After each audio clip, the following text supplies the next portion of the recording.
नमस्कार and I welcome you all to World Affairs. मैं हूं प्रशांत धवन। आज का दिन बहुत ही ज़्यादा स्पेशल है इंडिया के लिए, क्योंकि इंडिया ने ना सिर्फ 36 सैटेलाइट लॉन्च करी है, अब पेमेंट गारंटी कर दी है 1000 करोड़ रुपीस की। और साथ ही साथ यूरोप और अमेरिकन कंपनीज के लिए इंडिया ने ऑलमोस्ट रिप्लेस कर दिया है रशिया को as an important satellite launch provider.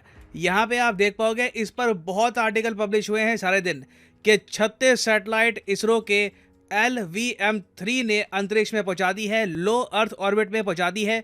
और यहाँ पे आप देख पाओगे इस पूरे प्रोसेस में हमने 1000 करोड़ रुपीस, जो रफली आप कह सकते हैं डॉलर्स में 137 मिलियन डॉलर्स भी कमा लिए हैं। नाउ ये एक बहुत अच्छी अर्निंग है इसरो के लिए, क्योंकि ये अमाउंट हमने कमाया है कुछ ही महीनों में। और यहाँ पे आप देख पाओगे देश के PM ने भी इस तरीके से कॉन्ग्रेचुलेट किया है इसरो को, क्योंकि जो हमने अचीव किया है it is something very very special. और इस वीडियो में मैं आपको बताऊंगा कि इसरो का लेटेस्ट लॉन्च इतना इंपॉर्टेंट क्यों है। मगर आगे बढ़ने से पहले आपसे एक क्वेश्चन पूछूंगा, वर्ल्ड ट्यूबरक्लोसिस डे हम कब ऑब्जर्व करते हैं? ये इंपॉर्टेंट इसलिए है क्योंकि हाल ही में भारत सरकार ने यह टारगेट रखा है कि 2025 तक भारत को टीबी मुक्त कर दिया जाएगा। ये बहुत बड़ी बात है। In 2018, Honorable Prime Minister, we were in Delhi, and the Honorable Prime Minister said, India will end TB by 2025. And maybe there were some people that rolled their eyes. I tell them to stay with their eyes rolled, because India is ending TB by 2025. तो ये एक बहुत बड़ी बात है कि भारत में TB खत्म हो जाएगा। भारत की एक बड़ी आबादी को टीबी था, तो this will be a huge achievement for India. तो बताइए, वर्ल्ड टीबी डे हम कब ऑब्जर्व करते हैं? 18 मार्च, 20 मार्च, 22 मार्च या 24 मार्च? कमेंट सेक्शन में सब लोग करो आंसर। सही आंसर दूंगा वीडियो के अंत में। ओके, तो अभी इसरो ने जो 36 सैटेलाइट्स लॉन्च करी है ना, ये मत समझ लेना यहाँ पर कि अचानक से इसरो को ऑर्डर आया कि जी 36 सैटेलाइट लॉन्च करो। नहीं, इसकी बात चल रही थी 2022 से। 2022 में वनवेब नाम की जो कंपनी है, जो सैटेलाइट के जरिए इंटरनेट प्रोवाइड करने के बिजनेस में है, इन्होंने इसरो को कहा था कि हमारे लिए 72 सैटेलाइट्स लॉन्च करो, इसके लिए हम आपको देंगे 1000 करोड़ रुपीस। इसरो 36 सैटेलाइट्स पहले लॉन्च इनकी कर चुका है, 36 सैटेलाइट्स बच गई थी और अब आखिरी बैच इनका लॉन्च हो चुका है। इसरो को 1000 करोड़ रुपीस मिल चुके हैं। This is great for India. और देखो, ये जो यहाँ पे कंपनी है ना वनवेब, इसकी ओनरशिप भी जान लो कैसी है। वनवेब में देखो आपको मिलेगा करीब 17.5% ओनरशिप यूके की सरकार का। फिर जापान का जो सॉफ्ट बैंक है उसका भी स्टेक है। उसके अलावा कुछ और एशियन कंपनीज का स्टेक है, मगर सबसे बड़ा स्टेक आपको मिलेगा वनवेब में इंडियन कंपनी भारती एंटरप्राइजेस का, जिनका एयरटेल भी है। आपने एयरटेल देखा होगा, सर्विस प्रोवाइडर है, तो वो भारती एंटरप्राइजेस के अंडर ही आता है। और इन लोगों का टारगेट ये है कि इतनी सैटेलाइट्स लॉन्च करेंगे अंतरिक्ष में कि स्टारलिंक को प्रॉपरली टक्कर दे पाए। स्टारलिंक आपको पता होगा इलॉन मस्क की कंपनी है। ये कंपनी कहती है कि हम आपको सैटेलाइट से इंटरनेट सीधा आपके मोबाइल फ़ोन या फिर जो भी आपका डिवाइस है वहाँ पर इंटरनेट हम कर सकते हैं प्रोवाइड, मात्र ओनली 16,600 रुपीस पर मंथ में। अब आप कहोगे इतने में तो साल का इंटरनेट भी आ जाए, वो भी बहुत ज़्यादा हाई स्पीड वाला, साथ में नेटफ्लिक्स, अमेजॉन प्राइम सब कुछ मिल जाएगा।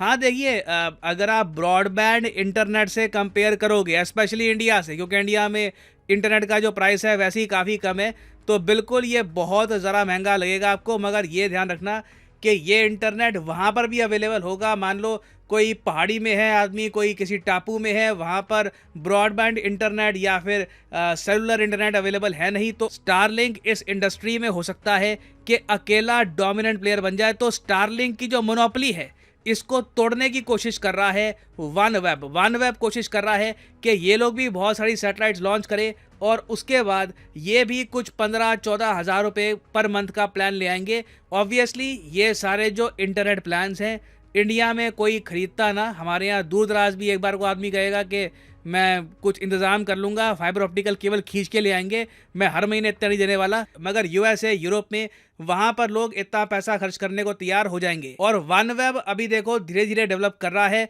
रिसेंट जो इसरो ने इनकी 36 सैटेलाइट्स और लॉन्च कर दी, उसको आप अगर काउंट कर दो तो टोटल वनवेब की अब लॉन्च्ड सैटेलाइट्स हो चुकी हैं 618 जो इम्प्रेसिव नंबर है, ये ग्लोबल लॉन्च के लिए अब तैयार हो चुके हैं। बहुत ही जल्द आप वनवेब के बारे में बहुत कुछ सुनोगे और इनका ये भी मानना है कि भारत में अपना इंटरनेट लॉन्च करने का इनको क्लियरेंस मिल जाएगा बहुत ही जल्द। नाउ इंडिया में किस प्राइस से ये लॉन्च करते हैं इंटरनेट, ये देखना होगा। अब बात करते हैं यहाँ पर वनवेब और इंडिया के रिलेशन की।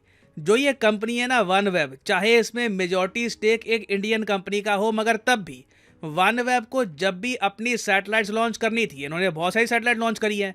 618 बहुत सारी होती है, हमने तो इसमें से बस 72 लॉन्च करी है। बाकी जो 500 के आसपास थी किसने करी? ज़्यादातर सैटेलाइट जो है इनकी ये लॉन्च करता था रशिया।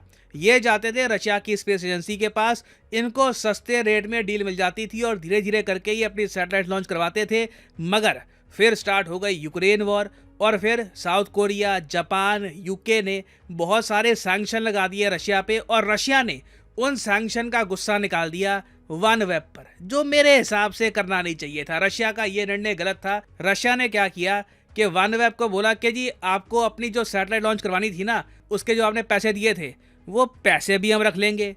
जो सैटेलाइट्स आपको लॉन्च करवानी थी वो आपको हम वापस भी नहीं करेंगे, वो सैटेलाइट्स भी हमारी हो गई। वनवेब दंग रह गया कि ये क्या देख रहे हैं ये लोग।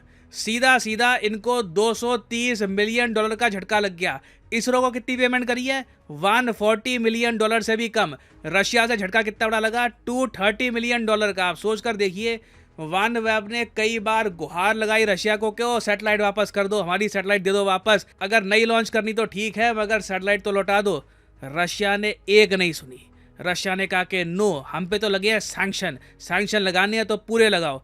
तो वनवेब ने अंत में बिल्कुल हार मान ली और कंप्लीटली इंडिया पे अब ये डिपेंडेंट हो चुके हैं। ये अब इंडिया को कह रहे हैं कि देखिए अब आप हमारे लिए बहुत इंपॉर्टेंट हैं, क्योंकि अभी धीरे धीरे इनकी टोटल सैटेलाइट का जो नंबर है ना ये पहुंचा देंगे 1000 तक। तो 1000 में पहुंचाने के लिए इंडिया का क्रिटिकल रोल रहने वाला है, क्योंकि आप देखो स्टारलिंक के कंपैरिजन में इंडिया के जो सैटेलाइट लॉन्च रेट्स हैं काफ़ी कम है। उसके अलावा इंडिया का जो ट्रैक रिकॉर्ड है बहुत अच्छा है। आप सेम सैटेलाइट्स, पहली बात तो अगर चाइना को कहो लॉन्च करने के लिए तो चाइना का ट्रैक रिकॉर्ड बहुत खराब है। आए दिन आप सुनते होंगे कि चाइना के रॉकेट का एक टुकड़ा नीचे गिर गया कहीं पर धरती पे और नासा ने इसको ट्रैक किया है।